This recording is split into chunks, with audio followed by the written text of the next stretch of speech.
Inderdaad wil ons hulde aan U bring in Jesus se woorde hoe hy ons geleer het. Dankie vir die grootste van alle voorregte om vanoggend met die God van die heelal in verbinding te kan wees. En dankie dat ons U kan aanspreek as ons Vader. So op hierdie Vadersdag, dankie vir elke pa, maar bovenal mag U die lof en die eer ontvang. U is die beste pa ooit. Ons is lief vir U. En ons bid dit in die naam, op die gesag, volgens die riglyne van Jesus. En almal sê, amen, amen. Dankie vir jou deelname. Lekker dat jy saam met ons sommer net kan fokus ook op vanoggend se fokus en tema op Vadersdag 2026 is, kan jy saam met my net weer kom ontdek, hy's 'n vader soos geen ander. Daar's net eenvoudig niks en niemand wat met hom vergelyk nie, en ek vertrou dat soos wat ons hom vanoggend uitpak, dat jy sommer net nuwe waardering en respek en ontzag vir hom sal hê, maar meer as dit, die vraag vanoggend is, ken jy hom? Ken jy hom regtig? Ons het almal 'n idee van God en ons het of 'n gemaklike houding teenoor hom, of ons het 'n bietjie van 'n heilige ontzag en 'n respek en 'n vrees, omdat ons hom nie regtig ken nie. Wanneer ons dink aan Vadersdag, dan besef ons ook, dis maar 'n sensitiewe dag. Hier's mense paas wat vandag hier sit met 'n knop in die keel, want jy het ergens 'n teleurstelling beleef, dalk 'n kind aan die dood afgestaan. Sommige van ons het dalk die afgelope jaar 'n pa begrawe. So dit is ook 'n dag met 'n einde. En dan is daar sommige van ons wat groot geword het, harde werklikheid is. Sommige mense het bloot eenvoudig sonder 'n pa groot geword. Weet nie vandag wie hulle pa is nie. Dan is daar ander wat groot geword het met 'n verskriklike onverantwoordelike pa. En jy sukkel met die letsels en die impak daarvan. Maar die goeie nuus is, ek wil jou vandag voorstel aan 'n vader soos geen ander. En hy wil hê dat jy nie hom op 'n afstand gaan beleef en net van hom weet nie. Hy wil hê jy moet hom ken. Jy moet met hom in 'n verhouding staan, nie net as 'n God en 'n dienskneg en 'n aanbidder nie, maar hy wil ook homself aan jou tentoonstel as 'n vader en hê jy moet hom beleef as 'n kind. Vir die van julle wat 'n wonderlike pa gehad het, prys ek die Here. Hierdie boodskap gaan jou help om jou eie pa meer te waardeer, en vir diegene wat paas is, verseker ek dat of kan ons verseker leer by hierdie vader soos geen ander. Dit is eintlik 'n vreemde term om na God te verwys, en nêrens anders in een van die ander godsdienste word dan na 'n God of gode verwys as 'n vader nie. Dikwels is 'n bron, maar nooit as 'n daai intieme belewenis van 'n Engelse slangterm dad, 'n daddy. Ou Testament verwys hier en daar na hom, maar dis baie keer eerder met 'n profesie om te sê, daar gaan 'n dag kom, dat ons hierdie groot, alomteenwoordige, allerhoogste, allerheiligste God gaan beleef as 'n pa. So die Ou Testament, die hele Ou Testament, verwys maar 15 keer na God as 'n vader. In die Nuwe Testament, uit die 200 keer wat die Nuwe Testament praat van God as 'n vader, kom Jesus en 165 keer in sy bediening verwys hy na God en bly hy vir mense sê, God is 'n vader. En kan ek amper vir jou net byvoeg, dat dit 'n klomp mense in die godsdienstiges van daai tyd, as ware hulle hare laat regop staan, want jy kan nie so van God praat nie. Inteendeel, hulle het so respek gehad vir, wanneer hulle verwys het na God, Jahwe, dat wanneer ons die verantwoordelikheid gehad het, kom ons veronderstel vir 'n oomblik, julle was my span gewees, julle was scribes gewees, of soos ons in Afrikaans noem, scribas, en ons sou die boek van Numeri moes dupliseer. Dan het ek hier voorgestaan en ek het woord vir woord dit vir julle gelees en julle het dit geskryf. So dis hoe dit was die kopieermasjien tegniek van daai tyd. 'n Persoon het gepraat en 'n klomp mense het dit woord vir woord op daai persoon se woord afgeskryf. Maar hier's die interessante. Wanneer ons gekom het by die woord Jahwe, het ons almal uitgegaan Ons het gaan was, ons het die hele reinigingsgebruik gehad, spesiale pen, spesiale ink, teruggekom, die woordjie God in Hebreëus, Jahwe, neergeskryf, teruggegaan, weer uitgetrek, gewone klere aangetrek, gewone penne, gewone ink en weer aangegaan. Tot ons weer by daai naam kom en dan, hoekom? Dis hoeveel ontsag mense gehad het. Jy kan omtrent nie sy naam hardop uitspreek nie. Jahwe was meer 'n fluisterterm gewees. En hier kom Jesus en hy sê, ons noem hom Vader. En dit het hulle hare laat regop staan. Vir die mense wat gesmag het om te besef, ek soek meer in hom as net a God watching from a distance, soos 'n sekulêre liedjie sê. En Jesus kom en hy bemark as ware God om te sê, ouens, omstandighede gaan verander. Tye gaan verander. Daar's 'n nuwe era besig om aan te breek. Julle gaan nie meer nodig hê om na 'n tempel toe te gaan met 'n offer en as dit 'n groot sonde of 'n groot uitdaging, jy weet daar's 'n groot obstruksie tussen jou en die Here, dan vind jy 'n groot dier, 'n bees, 'n bul, maar andersins en afhangende van jou inkomste en jou vermoëns 'n tortelduif. Maar iets se lewe moet in die slag bly, bloed moet vloei, sodat jy van jou sonde onthef kan word en dan kan jy na die priester toe gaan en vir die priester vra, tree asseblief vir my by God in en praat met God oor hierdie uitdaging in my lewe. En dit was daar moes 'n tussenganger wees tussen jou en God. Jy kon nie maar net direk jou behoeftes na die allerhoogste, allerheiligste God bring nie. Maar Jesus kom en hy verduidelik, ouens, ek is hier om 'n brug te bou. Ek is hier om die totaal en al die dispensasie te verander, of daar was 'n Ou Testament, 'n ou orde hoe dinge gewerk het, ek bring 'n nuwe orde. Kom 'n brug bou tussen God en mens. En nie net alleen kan jy nou direk met hom kontak maak nie. En jy sal onthou toe Jesus sy laaste asem uitblaas, een van die onaanvegbare, hierdie is iets anders, was toe die hoërpriester in die tempel staan en toe hulle later 2 en 2 mekaar sit, toe besef hulle op daai oomblik met daai aardbewing wat die tempel se skeidingsgordyn tussen die heilige gedeelte en die allerheiligste van bo af na onder skeur, is die oomblik toe Jesus sy asem uitblaas. Want God het net gesê, ek wil mense toelaat in my teenwoordigheid. Ek wil op 'n ander basis met hulle in 'n verhouding wees. En Jesus kom en hy sê, wil nie net hê dat julle naby hom moet kom nie, die verhouding se kwaliteit moet verander. Julle moet nie net direk met hom kan praat nie, julle moet hom so intiem kan beleef, soos 'n kleutertjie wat op pa se skoot kan kom klim en sê net weer vir my, pa's lief vir my. En dis in hierdie situasie dat Jesus vir ons instruksies gee. In Matteus 6 vers 9 sê hy, so is hoe ek wil hê julle van nou af, dis hoe ek wil hê julle moet met God kommunikeer. So moet julle bid. En dan begin hy, ons Vader wat in die hemel is. Hoor jy die intimiteit? Dis 'n woordjie wat almal van ons op een of ander manier waarde aan heg. Maar in die mees volmaakte van 'n verhouding is dit die ideaal om te kan sê, ons Vader. Maar sien ook waar hy steeds is. Hy's nie skielik ons Pel nie, wat in die hemel is. En dan, Jesus se onmiddellike opvolg is, om te besef met wie ons te doen het, laat u naam geheilig word. Julle klomp kwaliteite wat ek vanmôre met jou wil deel.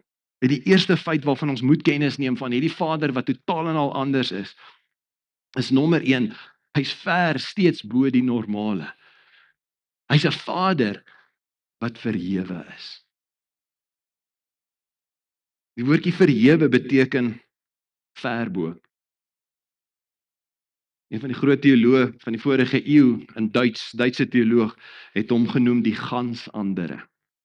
Sy wee is nie ons wee nie, sy denke is anders, hy's net die gans andere. Maar dit beteken hy het voorrang in rangorde. As daar ander mense in ander situasies en ander kragte is, hy's beter as dit. Hy's die oppergesag. Hy's die finale autoriteit. Hy het aansien en belangrikheid en daar's geen gelyke nie. En die voorreg is, ons kan met hom as 'n Vader praat, maar ons doen dit met hierdie wete dat hy's verhewe. So ons kom na hom toe as 'n pa, maar met 'n ongelooflike ontzag en 'n respek. As gevolg van sy verhewenheid leer Jesus ons verder. Hy sê, so moet julle bid, ons Vader wat in die hemel is, laat u naam geheilig word. Heilig beteken, dis om iets baie spesiaal te hanteer. Weet nie wat se definisie en prentjie jy in jou kop het van heilig nie, en ek het nie 'n beter illustrasie nie, maar ek dink die meeste van ons is baie heilig op ons tandeborsel. Hoekom? Tandeborsel is nie noodwendig die waardevolste item wat jy al ooit besit het nie, maar jy's baie heilig op hom. Hoekom? Dis net vir jou gebruik. Daar's 'n spesifieke kleur tandeborsel gewoonlik ook in die badkamer, want almal moet weet, dis joune daai. Daar's ouma wat vir julle sê, sy haal vandag hierdie bak uit vir hierdie ete, maar sy's eintlik baie heilig op hom, want sy heg ongelooflik waarde aan hom. Dis nie noodwendig die mooiste of maar daar's 'n ongelooflike sentiment en 'n waardering daarvoor. En Jesus wil hê dat ek en jy besef, ons kan hom aanspreek as Vader, maar ons hou, hy's verhewe. Ons hanteer hom spesiaal. Ons hanteer hom met geweldige hoë waarde. So wanneer die Bybel sê jy heilig God se naam, dan beteken dit jy plaas hom eintlik in 'n ander kategorie. Jy hanteer hom totaal anders. Jy bewys vir hom hoe eer jy spog met hom. Dis my pa, maar hy's verhewe. Hy's verhewe bo alles en almal. Hoekom? Want hy is net totaal en al uit 'n ander wêreld. Die teenoorgestelde hiervan is dat ons God se naam en dit wat mense van hom beleef, dat ons dit kan ontheilig. Dit beteken jy hanteer dit as normaal. Jy's casual daaroor. Jy hanteer dit as alledaags en gewoon. Ontheilig beteken jy kan sy naam in skande bring. Beteken ons kan hom met disrespek hanteer. En al die paas hier. Ek dink 'n goeie pa is iemand wat sy gesin lei, waar hy self en waar sy hele gesin God se naam heilig. Waar dit deel is van die gesin se kultuur om te besef, ons is met hom in 'n verhouding, maar ons besef hy's ver bo ons, hy's verhewe en ons het die ongelooflikste waardering en heilige respek en ontzag vir wie hy is. En dis hoekom Jesus in die volgende sin vir ons sê dat ons Vader verhef en hom die bestuursreg as koning in ons lewens gee. Die volgende sin sê, of die volgende vers sê, as deel van Jesus se riglyn vir hoe ons met Vader kommunikeer om te sê, laat u koninkryk kom. Laat u wil op die aarde geskied, net soos dit in die hemel is. Jy sien, ons verhef hom tot koninklike status wanneer ons verklaar u wil. Waar dit gaan oor u agenda, u planne. Dis 'n vraag vir ons. Wanneer ons dink aan die Vader soos geen ander, weet die mense in jou kontakkring dat God jou Vader is. Dat hy bo alles vir jou is, dat hy verhewe is, dat hy jou hoogste prioriteit is. In jou lewe is hy die belangrikste. In jou lewe het hy hoë aansien. Weet hulle dat hy jou koning is? Dat jy nie maar net besluite kan neem en maak soos jy wil nie, want jy staan onder die gesag en die jurisdiksie, maar ook onder die autoriteit van 'n koning. En jy begeer dat sy wil geskied.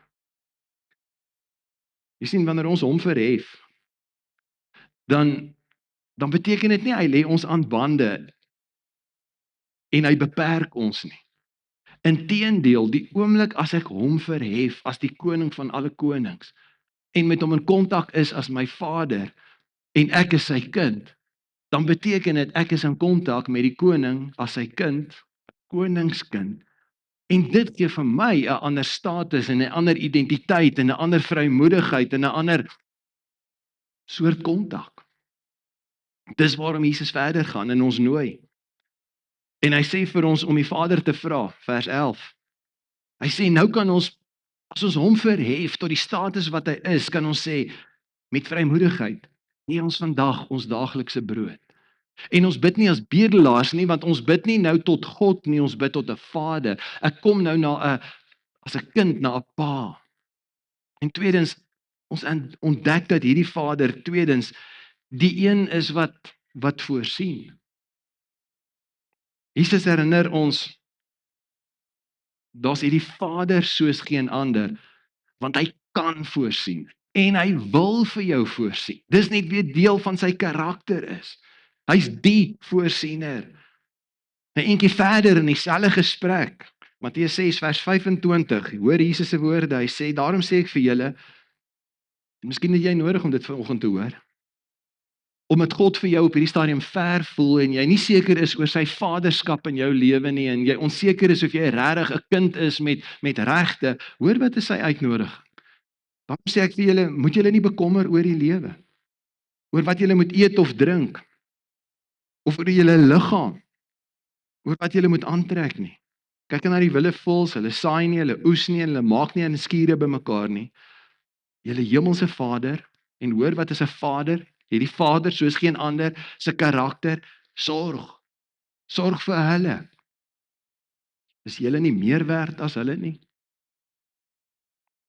As God vir hulle wil voorsien, wat nie deel is van sy skepping, hoeveel te meer sal hy as 'n Vader vir sy kinders wil sorg? Vers 31. Julle moet dus nie bekommer en vra, wat moet ons eet, of wat moet ons drink, of wat moet ons aantrek nie. Dis alles dinge waaroor die mense wat nog nie glo in hom, wat nog nie ontdek het, hoe dat hulle as kinders 'n anker kan hê en 'n verhouding kan hê met hom as Vader nie. Volgende sinnetjie, julle hemelse Vader. Dan kom die titel weer. Hy weet dat julle dit alles nodig het. Hoe begin ons dit beleef? Hoe beleef ons sy voorsiening? Terug na punt 1 toe, vers 33. Beywer julle allereers om hom te verhef. Maak seker jy verhef hom, beywer jou om seker te maak, hy is die koning. Hy het die laaste sê. Ek respekteer hom, ek dien hom, hy is die een wat die allerhoogste in my lewe is, en terwyl hy my daddy is hy nie my speelmaat nie, so ek verhef hom tot die hoogste gesag moontlik. Beywer julle allereers vir die koninkryk van God en vir die wil van God. Dan, en hy's gretig, hy wil voorsien, dan sal hy ook al hierdie dinge vir julle gee. Kan dit wees dat daar behoeftes in ons lewens is wat God nog nie deurkom nie, want jy het 'n issue om hom eerste te stel en hom te verhef. Jy wil hom aftrek op jou vlak, vir hom instruksies gee, verwag hy soos 'n vending masjien, jy wil 'n knoppie druk en hy moet vir jou antwoord gee, and Bob's your uncle because life is all about you. Hy's 'n Vader soos geen ander. Kom ons verhef hom tot die posisie waar hy is. Kom ons aanvaar vandag om te besef, hy's die een wat gretig is om vir ons ver meer te doen as wat ons bid of dink. Hy wil voorsien. En hy ken nie net ons behoeftes nie, hy's in staat om iets daaraan te doen. Hy weet wat jy nodig het. Ek dink baie keer blokkeer ons eie traagheid en ons eie afstand hom om regtig deur te breek en te doen wat hy as 'n pa vir jou wil doen. Net in die volgende hoofstuk van Matteus gaan Jesus voort. En weer eens, hy gaan aan om die heeltyd mense te herinner, hy's nie net Jahwe nie, hy's nou ook Vader. En hy beskryf iets van hierdie Vader se karakter wanneer hy in vers 9 sê, watter mens onder julle sal vir sy seun 'n klip gee as hy 'n brood vra? Of 'n slang as hy 'n vis vra? As julle wat sleg is, dan weet om vir julle kinders goeie dinge te gee, hoeveel te meer? Gaan dink net weer 'n bietjie aan daai 3 woorde. Hoeveel te meer? Jy sit vandag hier met 'n ongelooflike behoefte en 'n ongelooflike uitdaging en jy wonder, hoeveel te meer? As God weet en as gewone ouers weet, dis wat nodig is, hoeveel te meer sal julle Vader wat in die hemel is goeie gawes gee aan die wat dit van hom vra? Jy sien, hy's 'n Vader soos geen ander, wat nie net die beste gee nie, maar ook weet wanneer en hoe om dit te gee. Hy weet ook nie alles wat ons wil hê, of alles wat ons dink ons nodig het, is noodwendig goed vir ons nie. So as jy iets van hierdie Vader vra, en dit voel hy antwoord nie, daar's nie onmiddellike resultate nie, dis nie omdat hy nie hoor nie, dis nie omdat hy nie omgee nie, dis nie dat hy nie kan voorsien nie. Baie keer is hy stil, want hy wil eintlik hê jy moet verstaan, nie nou nie. Of jy's nog nie gereed nie. Of wow, dis nie goed vir jou. Jy sien, hierdie Vader weet wat die beste is en wanneer dit die beste is om dit vir jou te gee.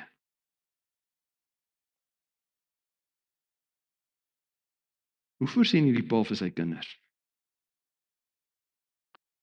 Miskien vinnige detour. Daar's verskeie maniere hoe God voorsien en daar's baie stories in die Bybel daaroor, maar een vinnige voorbeeld wat ek met jou moet deel. Dis 'n stukkie geskiedenis, ek kry dit opgeteken in die antieke geskrifte van hoe God op die mees amazingste manier kan voorsien. En kan ek hierdie storie net vinnig met jou deel om jou te boost vir oggend? Daar's 'n pa wat vir jou omgee. 2 Konings 4 is die storie van 'n profeet wat te sterwe kom. Sy vrou en kinders agterlaat, sy het finansiële verpligtinge en sy kan nie als te nakom nie. Sy's diep in die moeilikheid, sy gaan als verloor, insluitend haar seuns. Hulle gaan as slawe verkoop word om vir die skuld en die verpligtinge op te maak. Maar dan's daar 'n God, 'n Vader wat voorsien soos geen ander nie. En hy gebruik sy diensknegt Elisa die profeet. Hierdie weduwee gaan soek hulp by die profeet. En hier is die storie, 2 Konings 4 vers 1. 'n Vrou van 'n profeet het haar nood by Elisa kom kla. My man is dood. U weet self dat hy die Here gedien het. Nou is ek in die moeilikheid en is unfair. Skuldeisers het gekom om my 2 seuns te vat en hulle sy slawe te maak. Elisa het vir haar gesê, ek sal jou help. En sy het sê vir my, wat het jy in jou huis? Sy het geantwoord, ek het niks in die huis, behalwe erdekannetjie olie. Hy het toe gesê, gaan leen nou by al jou bure leë kruike, sorg dat jy nie te min leen nie, dan gaan jy in jou huis in, maak die deur agter jou en jou seuns toe, gooi elkeen van hierdie kruike vol olie. Soos elkeen vol word, moet jy hom wegpak. Sy is toe van hom al weg, sy het die deur agter haar en haar seuns toegemaak, en soos hulle die kruike na haar toe aandra, het sy hulle vol gemaak. Toe die kruike vol was, sê sy vir een van haar seuns, bring vir my nog 'n kruik, maar hy het gesê, daar's nie meer kruik oor nie.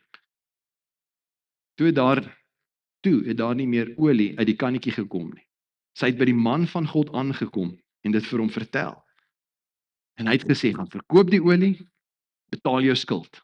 Jy en jou seuns kan dan leef van wat oorbly. Jy sal saamstem. Wat 'n amazing, bonatuurlike wonderwerk. Deur Elisa, hoe dat God homself openbaar as 'n Vader soos geen ander wat wil voorsien. Maar hoe voorsien hy? En dis die rede hoekom ek net vinnig die storie met jou wil deel. Jy sien, hy gebruik iemand om 'n instruksie te gee. Daar's iemand wat skielik dit so fyn ingestel is met Vader wat sê, hier's die oplossing. Dis nie net skielik is daar rekeninge betaal na 'n wonderwerk gebeur en alles is oor en uit nie. Baie keer gebruik God 'n proses. Is jy ontvanklik daarvoor? Dat hy vir jou kan voorsien in jou nood, maar op 'n manier wat jy nie gedink het moontlik is nie. En dan gebruik die Here dit wat die weduwee het. Inteendeel, hy gebruik die broodjies en die visse wat iemand hom bied. Hy vra van Moses, wat het jy? Net 'n staf, is al wat ek by my het. Dan gebruik die Here dit. So wat is dit wat ons dikwels aan die Here moet oorgee, die laaste bietjie? En dan vind ek, daar's altyd 'n toets. Daar's altyd hierdie onlogiese opdrag, dat jy die bietjie wat jy het, moet weggee. Het jy ooit daaraan gedink, die seentjie wat sy skaftien moes weggee, sy broodjies en sy visse, hy het nie honger huis toe gegaan nie. Die weduwee wat die laaste bietjie van haar olie, die onlogiese opdrag, dit voel onverantwoordelik. Nou moet ek hierdie en ander mense se kruike gooi. Hoe gaan dit werk? Gooi, bring nog 'n holding. Nee, maar hy sien nog iets in die huis nie. Nou ons alles is nou. Ons Vader voorsien.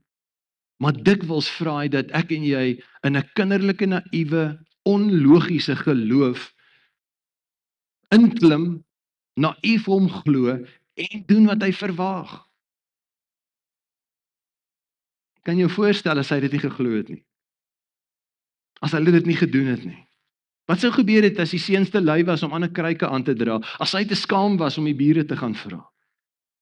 Moenie die avontuur mis van 'n Vader wat vir jou wil voorsien nie. Maar voorsien is nie so eenvoudig soos tada, daar's dit opgelos nie. Baie keer is daar 'n paar goed wat hy van jou verwag om jou te toets. Is jy oop vir die avontuur van sy voorsiening? Daar's 'n derde eienskap van hierdie Vader. Hierdie Vader soos geen ander, en Jesus gaan voort om ons te leer oor hierdie unieke kontak wat ons met hom kan hê. Matteus 6 vers 12.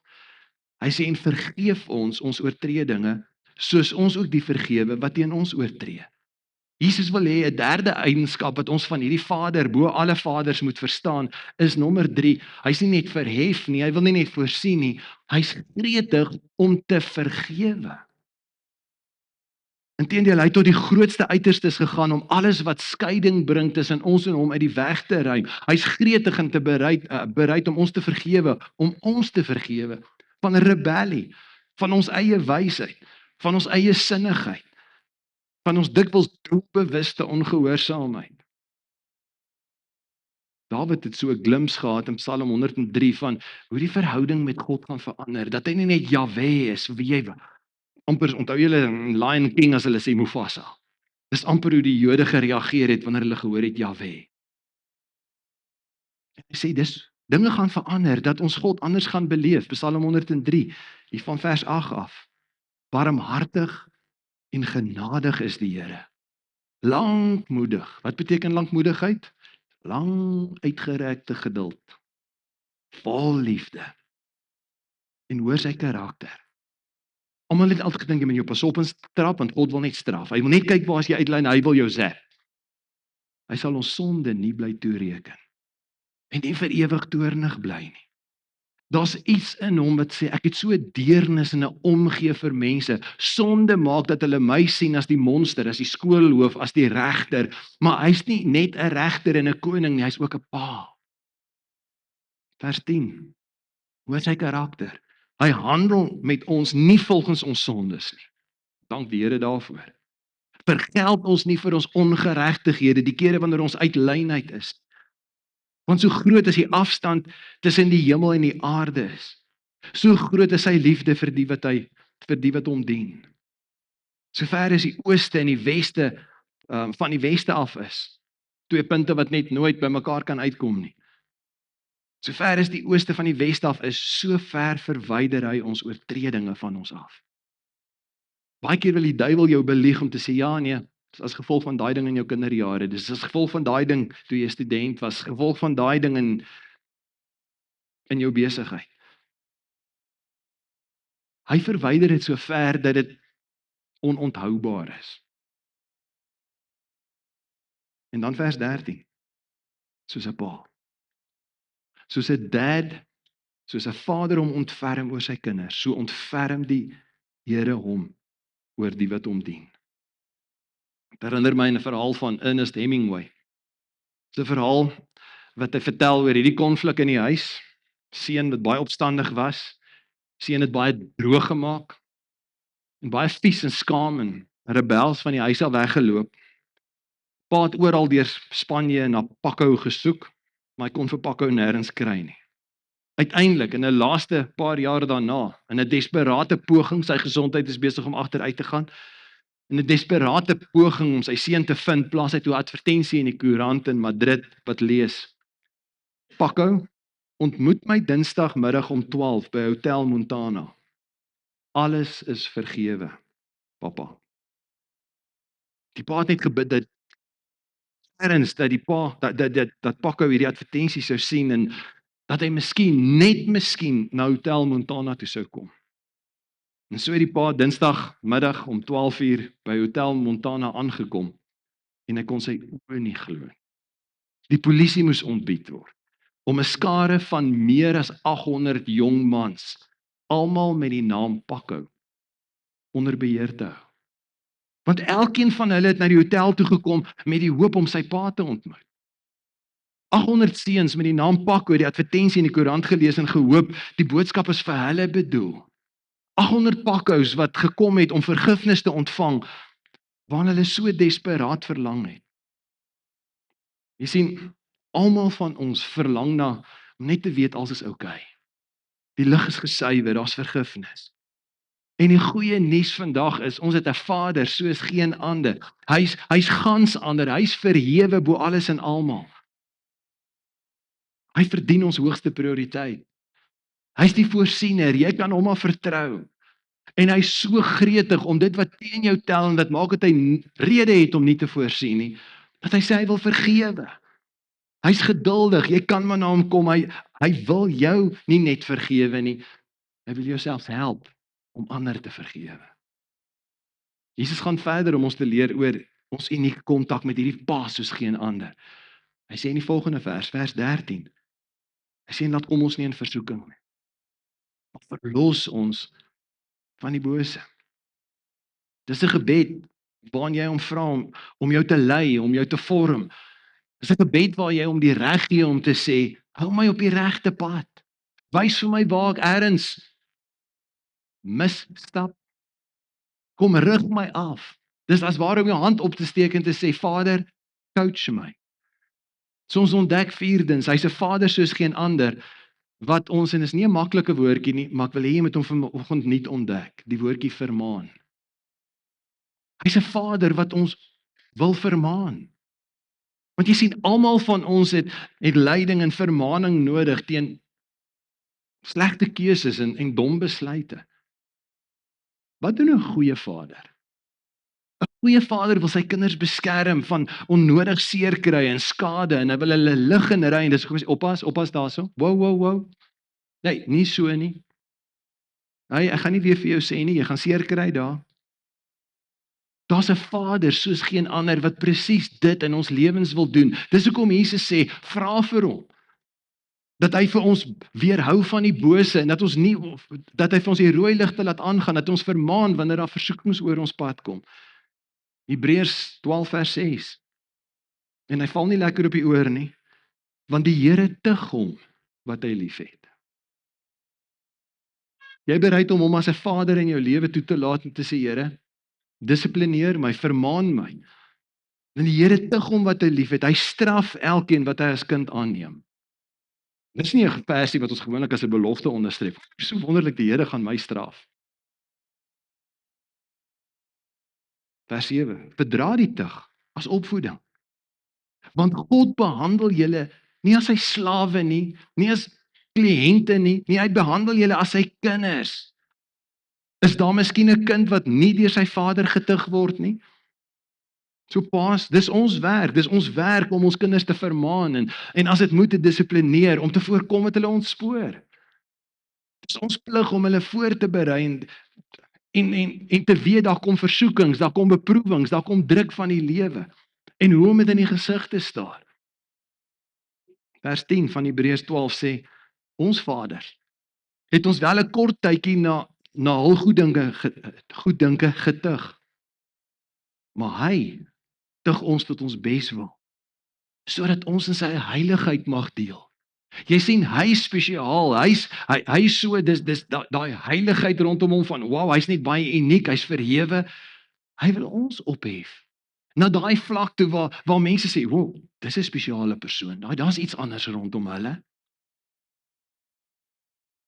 Vers 11, wanneer ons getug word, wanneer hy met ons praat, wanneer hy partykeer die deur toemaak, wanneer hy 'n gebed nie antwoord nie, wanneer hy verder met ons optree, dan lyk die tug op daardie oomblik nie na iets om oor bly te wees nie, maar oor te huil. Ek weet nie van jou nie, ek was al vies wanneer ek vir die Here vertrou vir iets en ek doen dit nie. Dan besef ek, hy vermaan my. Hy tug my, bring my op 'n plek waar hy my wil vorm.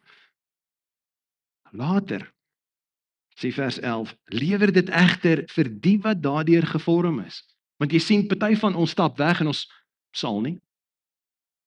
Ons bevraagteken God, ons het allerlei slim teorieë rondom ons belewennisse. Maar vir die wat daardeur gevorm is, lewer dit 'n goeie vrug. Vrede. Skielik is daar hierdie yes gevoel in my. Omdat ons gehoorsaam is aan die wil van God. Jy sien, soms verwar ons beproewing en straf en dissipline en vermaaning met verwerping. God gee nie vir my om nie. Ons verwar dit asof God met ons skade doen. Hy doen dit nie om ons te beskadig nie. Hy doen dit om ons te bevoordeel, om ons te dissiplineer. Wanneer hy met die skerp bytels na jou toe kom, Is dit nie om jou seer te maak nie, dis om die detail van Jesus se beeld in jou na vore te bring. Ek dink baie paas dikwels onwetend laat na. Dis deesdae aangekoel om jou kind te dissiplineer. Nie as die woordjie te gebruik. Ons weet nie hoe om ons kinders mee te vermaan nie. Weet nie hoe om ons kinders te dissiplineer nie. Ek dink foutiewelik word kinders vandag oorbeskerm en kinders word bederf. Dis nie wat 'n vader bo als doen nie. Hy's nie besig om ons te oorbeskerm en ons te bederf nie. Nee, wanneer iets nie reg is nie, sê hy dit vir ons. Hoekom? Hy wil ons soos 'n goeie afrigter, nie sê hardloop soos jy wil nie. Miskien gaan hy vir jou sê, weet jy wat? Draai jou hakke bietjie. Buig jou knie dalk bietjie minder. Lê 'n bietjie vorentoe. Wat ook al, en dis nie dat hy ons kritiseer nie. Hoekom? Hy wil hê dat ons meer effektief in die wedloop van die lewe moet wees. Vandag vorm paas kinders wat as volwassenes nie die hitte van die uitdagings van die lewe en die versoekings en die druk kan hanteer nie. Hoekom? Ons was nooit vermaan nie. Jy's 'n goeie vader, 'n pa bo alle paas, weet en verstaan iets want hy's verhewe. Hy wil so graag voorsien in ons lewens, maar hy gaan ons vermaan. Hoekom? Hy wil ons al beterder en beterder kry. En ek weet jy hou van die woord.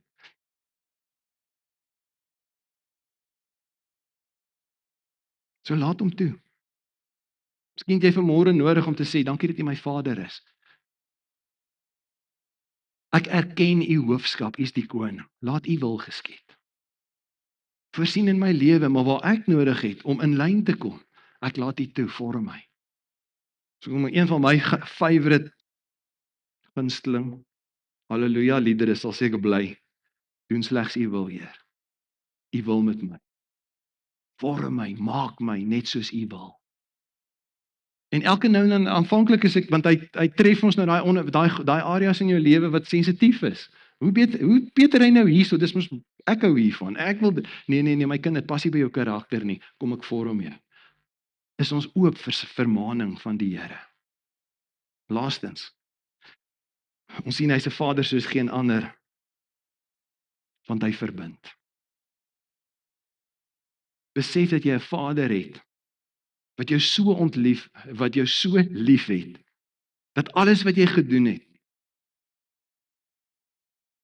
en wat jou breek het, en wat stikkend veroorsaak het in jou lewe, uitgekom om dit te verbind. Maar hy's 'n woordspeling waarmee ek intentioneel was. Want jy sien hierdie vader, wat beter is as enige ander model wat ons kan hê, wil nie net ons kom verbind en ons kom pamperlang nie. Eintlik beteken hierdie woordjie, hy wil ons kom verbind. Hy wil ons in 'n intieme kontak met hom kry. En hy het alles moontlik gedoen om daai verbinding tussen ons en hom, wat voor die sondeval so intiem was. God wat nie kon wag vir, as het ware my afleiding van, hy kan nie wag vir die koel van die aandlig, om saam met Adam en Eva in die tuin te wandel. Hoekom? Hy wil met hulle in verbinding wees. Hy het alles gedoen om daai verbinding te herstel. 'n Verbinding, nie net God diensknegt nie, maar pa kind. In Johannes 3 vers 1. Kyk watter groot liefde die Vader aan ons bewys het. Hy noem ons kinders van God, en ons is dit ook. Hy kom maak 'n ander verbinding, dis nie net meer nog 'n God met 'n klomp aanbidders en diensknegte nie. Hoe kry jy 'n verbinding op so 'n vlak, dat hierdie verhewe God, wie se naam jy eintlik nie hardop mag genoem het nie, dat hy jou aanneem as 'n kind en jy sy vader word? Bybel leer vir ons in Johannes 1 vers 12, almal wat hom aangeneem het.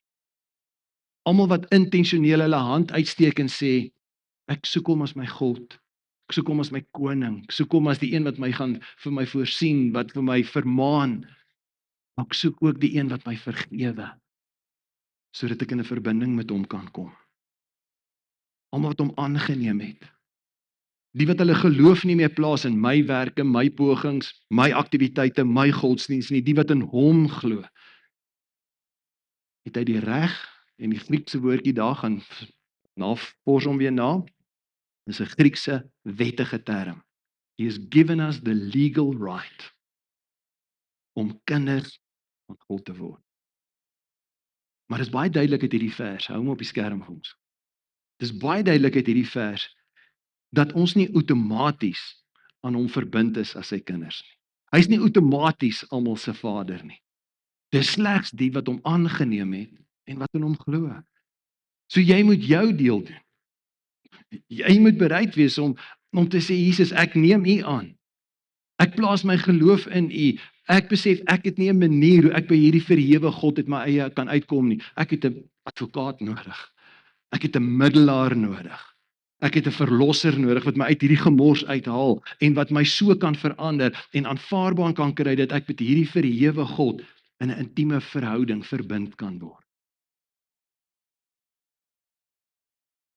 Dis hoekom ons soveel waardering het vir die verlosser, ons advokaat, ons hoërpriester, Jesus Christus. En hy's so begeerig om vandag net weer vir jou te help, as jy ergens uit lyn uit geraak het, om daai verbinding te herstel, of as dit nodig is vir die eerste keer die verbinding aan te knoop. Kan ek by jou pleit, moet jy die geleentheid om met die Vader soos geen ander verbind te kan word, moenie dit ligtelik opneem. Inteendeel, ons sien dit dikwels net as 'n koneksie. Ons sien dit net as 'n verbinding. Hy sien dit as 'n verbond. Daar's so swaar wettige waarde daaraan, dat hy in die Ou Testament alreeds vir sy mense gesê, ouens, ek wil nie net met julle in 'n verbinding wees, dis nie net 'n lekker gemaklike ooreenkoms nie, dis so amptelik dat dit met bloed beseël is, verbond. Wanneer Jesus kom en daar's 'n nuwe verbond, dan word dit beseël met bloed, genadiglik nie jou en my bloed nie, genadiglik met die bloed van sy seun. So my gebed is dat hierdie woord jou sal inspireer om vandag hier uit te stap en te weet, jy het 'n Vader soos geen ander. Hy's die soort Vader na wie ons almal verlang. Spesifiek gespeel met nie die tipiese karakterwoordjies vir hom nie. Kan jy hom net weer vandag sien as die een wat verhewe is? Die een wat gretig is om wanneer jy jou deel doen en in geloof uitstap, hy wil voorsien. Wanneer jy besef daar's 'n koneksie uitdaging, dinge is hier, hy wil vergewe, hy's gretig om te vergewe.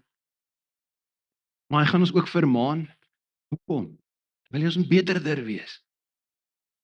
En bovenal wil hy hom aan jou verbind en sien dat jy met hom verbind is in 'n verbond van vader-kind verhouding. As dit jou begeerte is om deur hierdie hemelse Vader en aan die hemelse Vader verbind te word, wil jy nie vanoggend die oorgawe maak nie. Ek sê, Here, miskien suig hierdie Vadersdag, want dis nie lekker nie vir watter rede ook al. Maar dit kan dalk 'n triomfantelike dag vir jou wees, wanneer jy jouself oopstel en vir hom toelaat in jou lewe as die Vader soos geen ander. Kom ons bid saam. En moontlik terwyl ons gaan saam bid, as jou gebed vanoggend is om te sê, ek het hom tot nou toe net gesien as God. Ek ken die liedjie, die Onse Vader, ek ken die gebed, kan nou uit my kop uit opsê. Maar ek is nie seker of ek hierdie Vader soos geen ander volkom ken nie. Wie nie vandag waag, die geloofstree, die sprong maak. Bid saam met my in jou hart die volgende. Here Jesus, ek wil vandag aanspraak maak op U belofte. Dat vir diegene wat U aanneem, diegene wat hulle geloof in U plaas, dat U aan hulle die reg gee om 'n kind van God te word. So Here Jesus, ek maak aanspraak op U aanbod. Ek neem U vandag aan as die een wat my onthef en verlos van my verlede, van my oortredings, van my sonde, van dit wat my van U en God skei. Dankie Jesus dat U vir my sonde betaal het. U in my plek aan die kruis gesterf het, sodat ek 'n kindskap, 'n koningskindskap verhouding met 'n Vader kan hê wat verhewe is. En dat ek aan hom verbind kan word deur die verbond van wedergeboorte. So dankie Jesus dat U my vergewe. Dankie dat U my aan Vader verbind. Dankie dat U my gaan lei en gaan afrig en vermaan as dit nodig is. Dankie dat U in elkeen van my behoeftes gaan voorsien. Kom bid dat U 'n wonderwerk sal doen in harte en omstandighede en lewens volgend. Bid vir elkeen van ons, ongeag van hoe lank ons al op 'n pad saam met U is. Dankie vir die voorreg wat die meeste van ons het om in die kultuur van Christendom groot te word en om te weet van God as 'n Vader. Miskien het ons tot nou toe baie ligtelik net gebid, Hemelse Vader, en ons gebed aangegaan. Mag daar 'n ander respek en 'n ontzag en 'n waardering wees. Om te weet dat die hemelse koning van konings is ook my Pa. Ek kom bid vir 'n nuwe ontzag, maar in dieselfde asem ook 'n ander soort intimiteit. Dat die waardering en die verwondering wat ons vir U het, op so 'n soet, sensitiewe vlak sal wees. Dat ons sal beleef hoe dat U ons rig en lei, hoe dat U ons vermaan en leer, ook waar ons stikkend is, ons kom verbind en voortdurend seker maak, ons verhouding met U is eintlik 'n verbond. Mag hierdie Vadersdag vir verskeie redes vir ons spesiaal wees, maar mag die grootste rede wees, omdat ons U ken en beleef as ons Vader. In die naam van Jesus bid ek dit. Amen. Mag hierdie Vadersdag regtig vir jou geseënd wees, omdat die Allerhoogste, Allerheiligste, alomteenwoordige God jou Vader is, en omdat jy intiem aan hom verbind is. So gaan die week in as 'n koningskind, en mag hy glimlag oor jou as sy Vader. Die Here seën jou. Amen.